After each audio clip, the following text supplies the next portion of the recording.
I'm Triple J, and welcome to Brain Food, where I tell you what's yummy and nutritious for your head.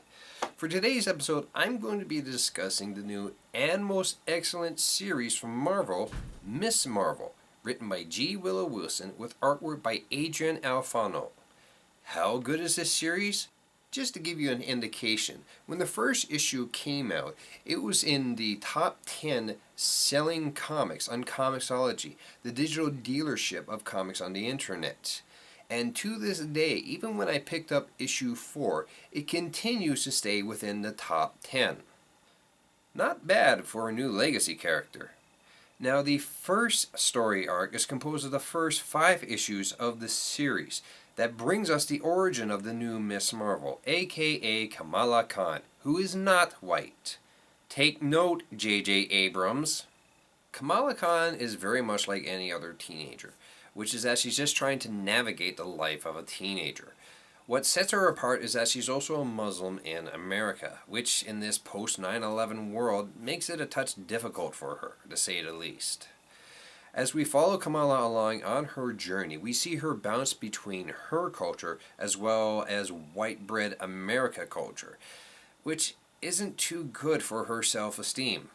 What this series is doing best is exploring the classic story of a young person just wanting to fit in, while taking a strong, critical look at the harmful effects of our white-dominated media, all the while wrapping it up in a beautiful superhero metaphor. Kamala Khan is many different things. A teenage girl, a good high school student, a Muslim, a giant dork for the Avengers who writes fan fiction, as well as a big fan of Carol Danvers herself, the original Miss Marvel. However, she feels restricted by her parents due to their Muslim upbringing, and it certainly doesn't help that Zoe, in the perfect example of a concern troll, asks rather racist questions of her and her other Muslim friends. Now, this frustration with her parents, as well as bouncing between her culture and white bread culture, culminates in an argument with them, wherein she then sneaks out to go to a party that Zoe invites her to. There are some, complications, and she ends up leaving rather early, when the entirety of Jersey City is engulfed in a mysterious cloud. She ends up blacking out while trying to get back home and has a vision of Captain Marvel, Captain America, and Iron Man, and actually talks with them before waking up in a giant black cocoon. She breaks free, emerging as she always wished she'd be, beautiful and confident and kick butt. Did I mention that Kamala has a rather different idea of what beautiful, confident, and kick butt is, as opposed to how she looks? Yes, this is definitely a case of getting exactly what you wished for, but the strength of Willow Wilson's writing is that this never comes off as cliché. This is, in fact, a rather strong critique of the white European beauty standard that dominates most of our media. This can be especially harmful to people of color, and women of color in particular. While we have come a good ways, there are still nowhere near the range of women of color in our media that there should be, and far too many avenues of media that push on us, men and women alike, the idea that straight, white, cisgendered, able-bodied, and skinny is the best. And in Miss Marvel, we're shown how this can affect someone like Kamala. When she's given her shape-shifting abilities, her subconscious changes her body into what she wanted the most. Issue 1 ends on this note, and it's a powerful note to make. From there on out, it's about Kamala learning to control her abilities, as well as figuring out what she really wants, now that she has what she really wanted. And it led to what is easily my second most favorite moment of this series thus far.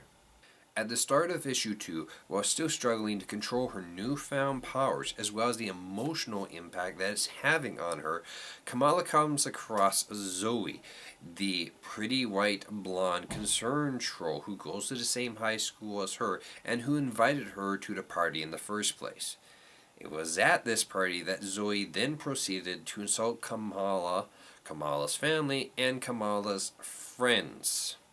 Zoe, dancing with her drunk boyfriend out on a pier, is knocked off into the water, and her boyfriend is just simply unable to help her, and Zoe herself is panicking, which just results in her drowning even faster. Now, despite the night that Kamala is having, the emotional turmoil and not being quite able to use her powers to her fullest, what does she do? She remembers a passage from the Quran that helps to settle her nerves and gives her direction and focus to use her powers to save Zoe. That passage? Whoever kills someone, it's as if he has killed all of mankind. And whoever saves someone, it's as if he has saved all mankind. That's passage 532 of the Quran. Meanwhile, what did the writing give Simon Baza, the new Muslim Green Lantern, in his first appearance? Oh yeah, I'm a car thief, not a terrorist. Fuck you, DC Comics. We need more writing like this, especially in superhero comics. With Miss Marvel, we're showing someone who is struggling with the various aspects of her identity while just trying to figure out what truly makes her happy. And that's something that we can all relate to. And the fact that they did it with a teenage Muslim girl is just icing on the cake. After all, we can never have too many positive portrayals of Muslims in our media. Now, I also want to add that while I have been digging into the deeper meaning of this series, I do want to say that G. Willow Wilson's writing is just fantastic here, and that she's really good at adding in bits of humor here and there at the appropriate places that really help to lighten the story, more so than what I've probably been making it sound like. After all, this is not a series where teenage angst exists for the sake of teenage angst. Along with the colorful, expressive artwork by Adrian Alphona, Miss Marvel has easily become a new regular series for me, and it's my hope that this book continues for some time with its current creative team. We are just starving for some quality superhero books, especially in an age where everything seems to be regressing into stupid, dark, grim, dark, gritty, death for the sake of death, garbage, supervillain leading comics written by immature white guys. I swear, it's worse than it was in the 90s, and that's saying something. I'm Triple J. That's all I've got left to say. Take care.